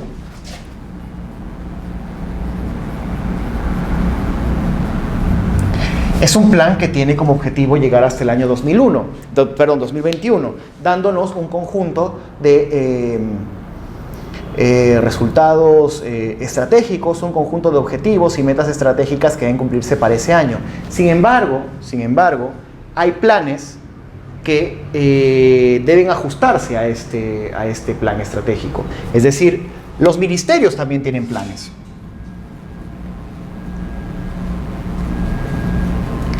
Naturalmente, los ministerios no pueden generar planes con objetivos que se contradigan con el plan bicentenario, con el plan estratégico de desarrollo nacional. Por lo tanto, los ministerios deben generar sus planes en función a lo que dice el plan estratégico de desarrollo nacional. ¿Cuál es el plan estratégico más importante del ministerio? El plan estratégico sectorial multianual, el PESEM, ¿no? El PESEM, que es, si no me equivoco, para el periodo de 3 años. Perdón, es 5, ahorita no lo recuerdo bien. El PESEM, no, perdón, 5 años es. PESEM, que es para el periodo de 5 años. Luego, en un margen mucho más corto, existe el plan estratégico institucional, que dura 3 años, y el plan operativo institucional, que dura 1 año. Estos planes estratégicos están conectados entre sí.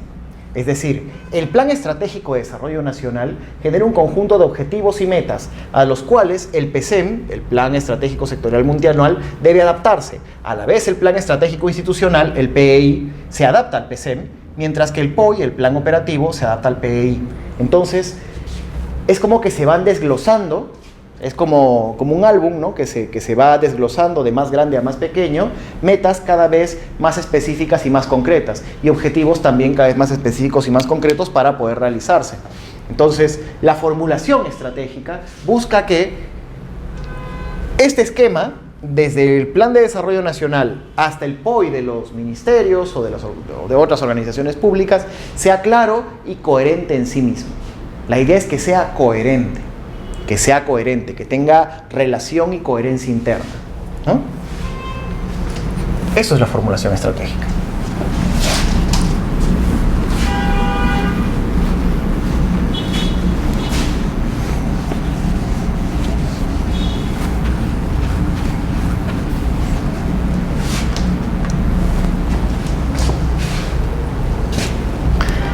la gradual eliminación del modelo burocrático hacia una gestión por resultados. Más adelante vamos a hablar de la gestión por resultados. La creación del valor público. La creación del valor público. En la gestión por resultados vamos a hablar del valor público. El desarrollo de las instituciones y el dimensionamiento adecuado del Estado. Esto es importante, porque la idea de la justificación del Estado no está en el sentido de que el Estado sea más grande o más pequeño. Muchos ideólogos de tendencia neoliberal han creado la ficción de que la discusión que nosotros tenemos actualmente tiene que ver con que si el Estado debe ser más grande o más pequeño. Pero ese no es el debate. El tema no es si el Estado es más grande o más pequeño, es si el Estado es más eficiente o más ineficiente. Si el Estado es más eficaz o más ineficaz. Y hay ciertos casos en los cuales los estados requieren una mayor expansión de sus servicios públicos, requieren una mayor expansión de su presupuesto, requieren una mayor expansión de su personal. Hay algunos casos en los que no, pero hay otros en los que sí. Entonces, el problema no es hablar sobre tamaño del Estado. El problema no es el tamaño del Estado, ya no lo es. Hace 30 años quizás lo era, pero hoy día el problema ya no es el tamaño del Estado. El problema es la capacidad del Estado.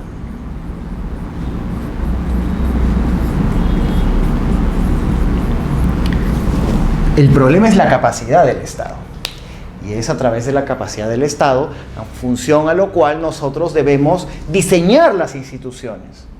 Debemos saber cuál es el dimensionamiento adecuado. Cuánto personal, cuánto presupuesto, qué tipo de normas, qué tipo de reglamentos se necesitan para lograr los objetivos institucionales que nosotros queremos. Siempre bajo una visión realista, una visión que no se centre en el tamaño del Estado, sino en la creación de capacidades. Más adelante hablaremos sobre qué son capacidades, de manera más concreta.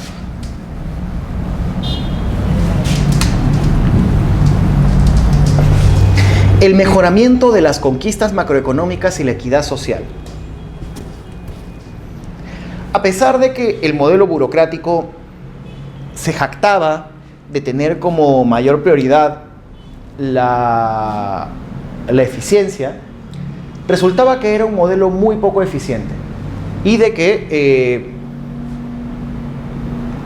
no era propicio para garantizar el crecimiento económico adecuado que nuestro país necesitaba para poder profundizar nuestro modelo de desarrollo. Era un modelo antidesarrollo. Entonces, el criterio de la nueva gestión pública busca que nosotros podamos tener un PBI sostenible. No que crezca indefinidamente, porque nosotros sabemos de que no existe el crecimiento infinito. Es decir, vivimos en un planeta finito, limitado, con recursos finitos que se pueden acabar. Por lo tanto, el crecimiento debe buscar hacerse sostenible, no ilimitado. Al tener la idea de que el crecimiento debe ser sostenible, debe ser pues que sea capaz de capear las crisis internas.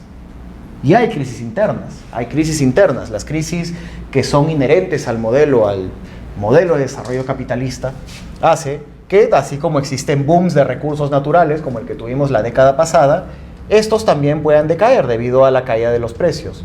La idea de que el crecimiento económico sea sostenible y que las metas macroeconómicas se conviertan en conquistas, es decir, que no se decaiga de ahí, consiste, por supuesto, en generar instituciones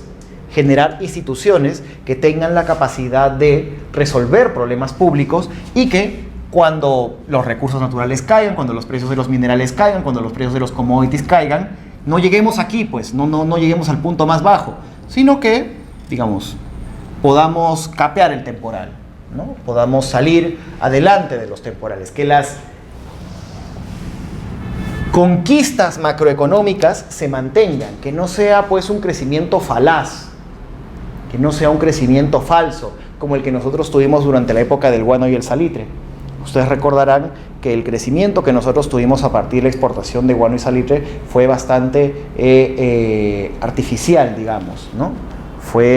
Benefició a ciertos sectores, creó una cierta clase emergente empresarial pero que, digamos, con la caída de los precios de los minerales y con la guerra, digamos que simplemente esa prosperidad se vino abajo, ¿no? La idea es que el modelo político contribuya a afianzar el modelo económico. A eso nos referimos con que el crecimiento se haga sostenible. El crecimiento debe ser sostenible a través de un modelo político que garantice que el modelo económico sea sostenible.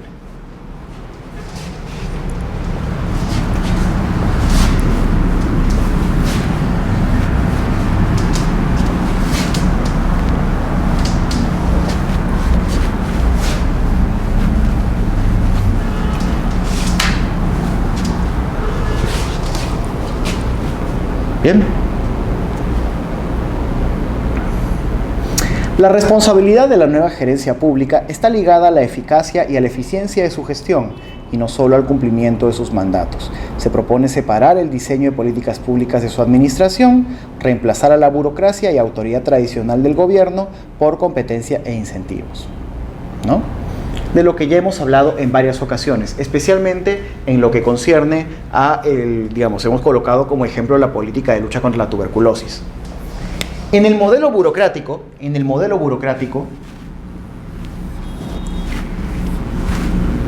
Ministerio de Salud. La política de lucha contra la tuberculosis, al ser una política de salud, es exclusiva del Ministerio de Salud. Exclusiva del Ministerio de Salud. Estamos hablando de bajo una perspectiva burocrática.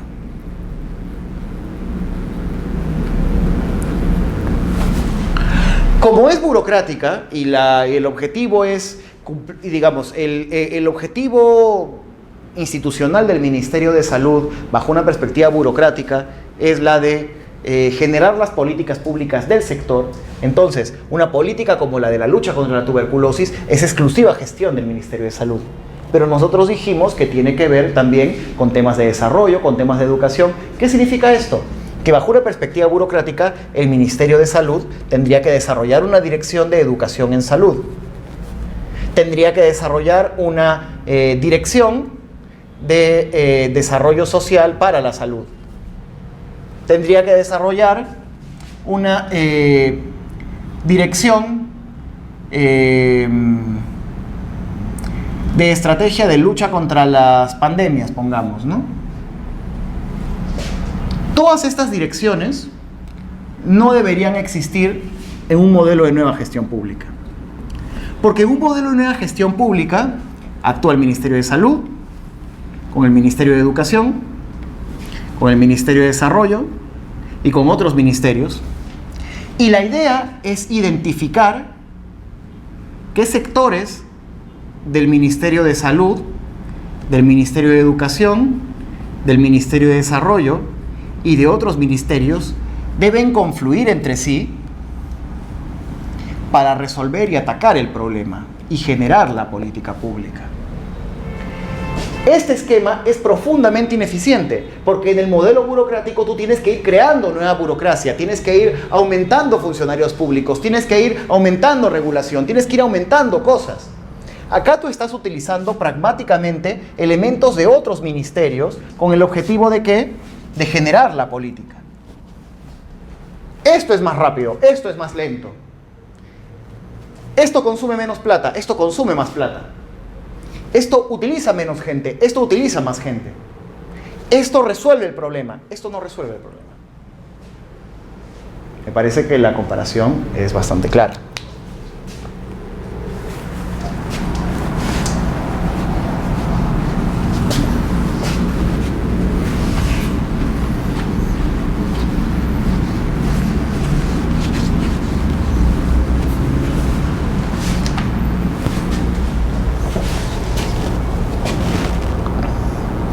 En esta perspectiva, enfrenta desafíos buscando lograr metas y resultados transparentes, dando la suficiente flexibilidad a los administradores del gobierno para determinar cómo alcanzarlas. La administración pública como prestadora de servicios para los ciudadanos no podrá liberarse de la responsabilidad de prestar estos de manera eficiente y efectiva, sin buscar la generación de utilidades como fin último. Fíjense, sin buscar la generación de utilidades como fin último. La administración pública tiene como objetivo prestar servicios a los ciudadanos y debe hacerlo de manera eficiente y efectiva. Esto es algo que se toma de la gestión privada, de la empresa privada. La gran diferencia es esto: sin buscar la generación de utilidades como fin último. Porque cuando se busca la generación de utilidades como fin último, ya no estamos hablando del Estado. ¿Estamos hablando de qué? De una empresa. Y el Estado no es una empresa. El Estado tiene fines muy distintos a los de las empresas. Porque las empresas tienen como objetivo generar dinero para aquellas personas a las cuales la empresa responde. ¿Y a quién responden las empresas? A las juntas de accionistas, a los dueños, etc. ¿A quién responde el Estado? El Estado responde a todos los ciudadanos. El Estado responde a todos los ciudadanos. Entonces, no se puede buscar la generación de utilidades como fin último. Se pueden generar utilidades, pero no es el objetivo institucional del Estado el generar utilidades. Y esto es una distinción importante. Se pueden generar utilidades, pero, solo en tanto y en cuanto estas utilidades sirven para mejorar la producción de bienes y servicios que beneficien a los ciudadanos. Si es para beneficiar a los dueños, no, ya no estamos hablando de Estado, estamos hablando de empresa privada, o estamos hablando de Estado corrupto, de Estado cooptado con el objetivo de lograr intereses privados que no tienen que ver con los objetivos institucionales del mismo Estado. Y eso debe quedar claro. Y acá vamos al corolario, ¿no? Al corolario, la conclusión de la gestión, de la nueva gestión pública, que es la gestión por resultados, que es el paradigma contemporáneo. Hoy día, en el Estado peruano, el paradigma que nosotros manejamos es el de la gestión por resultados. Y en la próxima sesión, cuando analicemos la política de modernización de la gestión pública, vamos a entender cómo es que se interpreta la gestión por resultados. La gestión por resultados implica una administración de las organizaciones públicas focalizadas en la evaluación del cumplimiento de acciones estratégicas definidas en un plan de gobierno y un plan de desarrollo. Dada la débil coordinación que generalmente existe entre la alta dirección y los mandos operativos, es necesario que el esfuerzo modernizador proponga una nueva forma de vinculación entre ambas, en que sean definidos las responsabilidades y los compromisos mutuamente asumidos. El cumplimiento de acciones estratégicas definidas en un plan de gobierno y en un plan de desarrollo. Acciones estratégicas.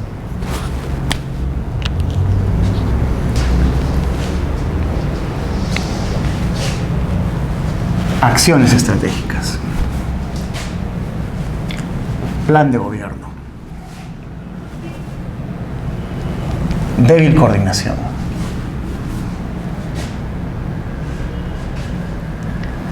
Nueva forma de vinculación. Nueva forma de vinculación entre la alta dirección y los mandos operativos, ¿no? Mandos operativos. Las distintas direcciones, ¿no? Las direcciones en este caso de línea, ¿no? Para que exista una vinculación entre la alta dirección y las direcciones de línea, esto tiene que responder a un plan estratégico. Y en el caso, digamos, de las organizaciones públicas, pues muchas veces ese plan estratégico responde a los objetivos, a los intereses, a la forma en cómo los partidos políticos que ganan las elecciones en el país definen pues sus prioridades para manejar estos organismos públicos, ¿no? Un plan estratégico, un plan de gobierno. Es decir, ¿qué es aquello que conecta a esto con esto?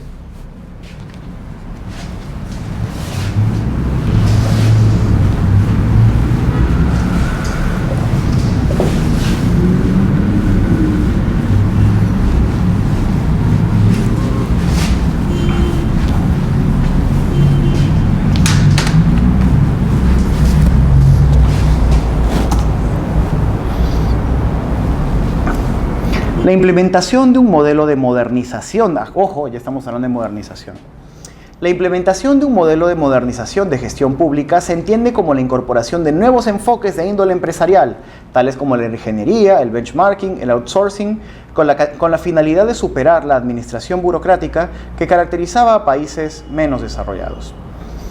El proceso de modernización de la gestión pública ha tenido como finalidad elevar las competencias y la capacidad de movilizar los recursos públicos de manera más eficiente, comprometiendo en su gestión y sus resultados al conjunto de los actores que intervienen en la generación de los respectivos servicios orientados a satisfacer los requerimientos de la sociedad. De este modo, el modelo gerencial se convirtió en un aspecto fundamental para mejorar la capacidad de gestión del Estado, así como para incrementar la gobernabilidad democrática del sistema político.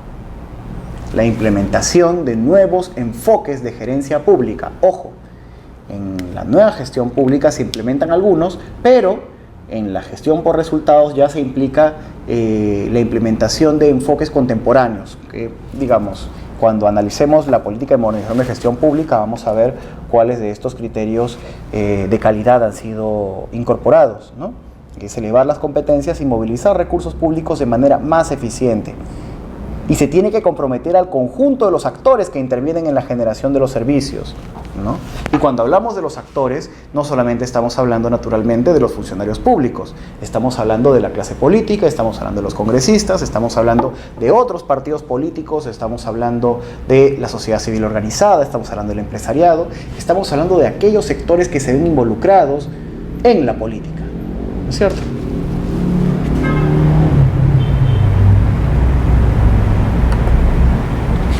Ya vamos a terminar.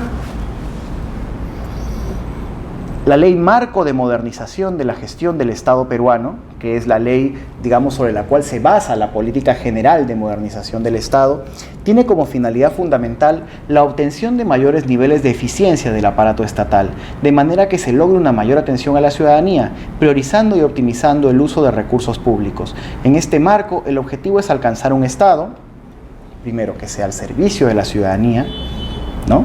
Que la acción del Estado se centre en beneficiar a la población, con canales efectivos de participación ciudadana, ya que el Estado debe escuchar y recoger las propuestas de la ciudadanía y establecer alianzas público-privadas en todas las instancias de gobierno. Cuando hablamos de participación ciudadana, normalmente todos los organismos públicos llaman a sectores de la sociedad civil, no solamente ciudadanos comunes y corrientes, también participan universidades, participan sindicatos, participan asociaciones en la elaboración de las políticas. A nivel municipal, ustedes se han dado cuenta que cada vez que la municipalidad tiene que elaborar el presupuesto para decir en qué se van a gastar los presupuestos cada año, se convoca a un presupuesto participativo, que es el mecanismo más importante de participación ciudadana, a partir del cual, ¿qué cosa? Son los mismos ciudadanos los cuales se vinculan a la forma en cómo está organizada la sociedad, dando sus opiniones sobre cómo debe gastarse el dinero, ¿no?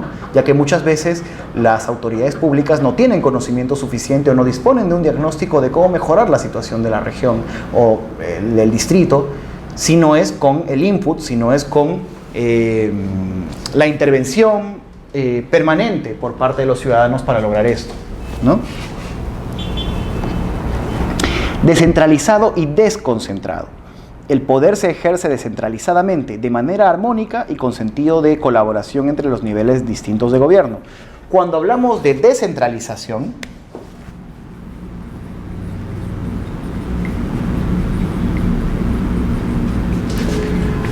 no es lo mismo que desconcentración.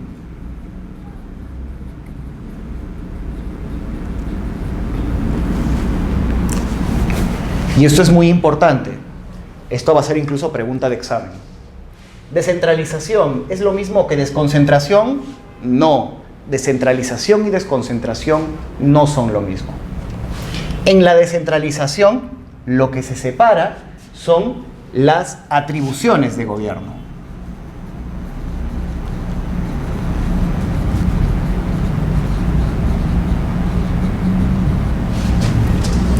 Las atribuciones o rango de gobierno. Mientras que en la desconcentración, lo que se distribuye son las funciones, distribución de funciones.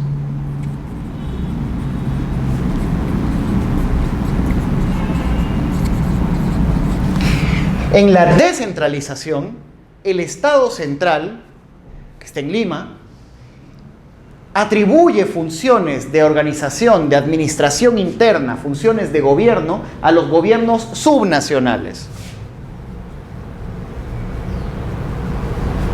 ¿Y quiénes son los gobiernos subnacionales? Los gobiernos regionales y los gobiernos locales, los cuales a su vez se dividen en gobiernos locales provinciales y gobiernos locales, locales, ¿no? Los gobiernos regionales y locales, provinciales y distritales, perdón.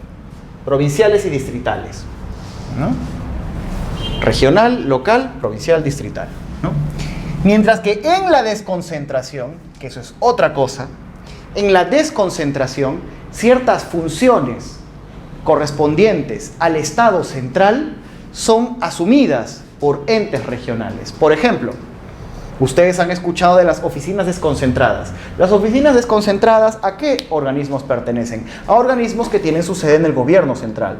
Organismos desconcentrados del Ministerio de Cultura, las direcciones desconcentradas de Cultura, la dirección desconcentrada del Ministerio de Vivienda, ¿no? La dirección desconcentrada del Ministerio de Comercio Exterior y Turismo, la dirección desconcentrada del Ministerio de Educación, ¿no? Hay una desconcentración de funciones. Hay una desconcentración, ¿no? Hay una distribución de funciones. Dentro del proceso de descentralización, también se había previsto que los gobiernos regionales asumieran algunas de las funciones de educación y salud de los gobiernos centrales. Nosotros vamos a hablar brevemente de eso, pero esto no se ha dado, a pesar de los avances que se han dado con respecto a la descentralización, pero digamos, me parece que el concepto está claro, ¿no? Entre descentralización y desconcentración.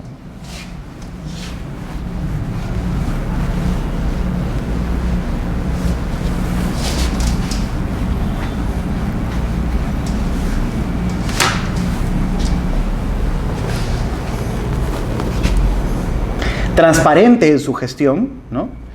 La comunidad debe estar informada periódicamente con las acciones de gobierno a través de los medios de rendición de cuentas. Y en ese sentido, una de las medidas que se implementó durante el gobierno del presidente Toledo por el año 2002-2003 fue la implementación de la Ley de Transparencia y Acceso a la Información Pública, en la cual todos los portales web de todos los organismos públicos están obligados a colocar informaciones sobre contrataciones, regulaciones, normas, adquisiciones para acceso a toda la ciudadanía. Y en el caso de que ciudadanos particulares quieran acceder a cierta información que no esté en su portal, pueden hacerlo a través de solicitudes.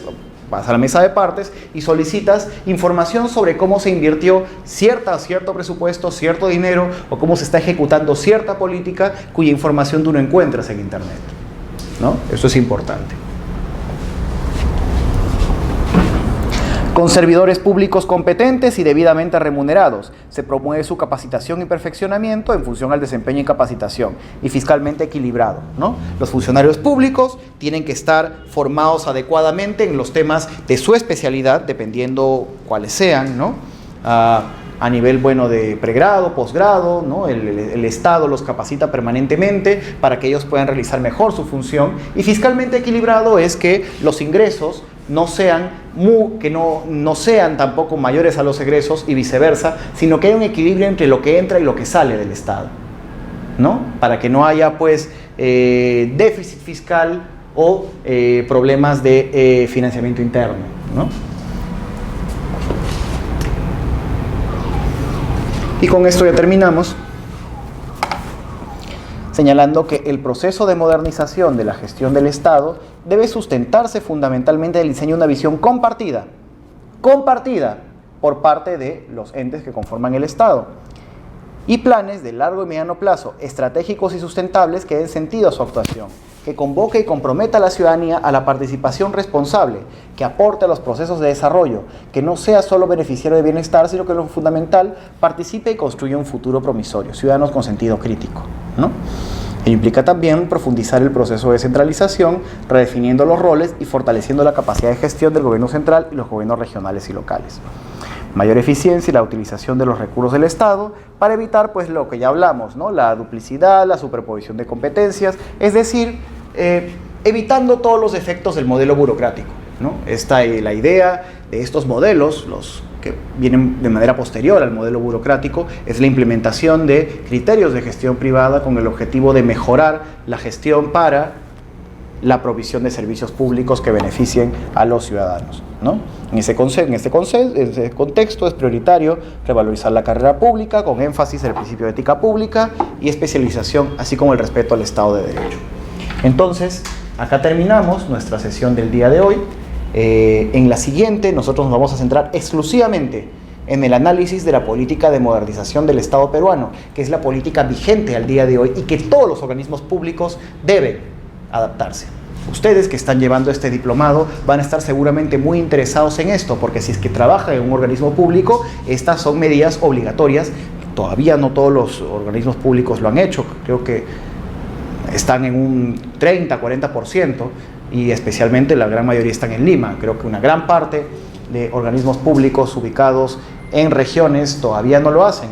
Entonces, esto va a ser de mucho interés para ustedes. Y con eso terminamos. Hasta nuestra siguiente clase.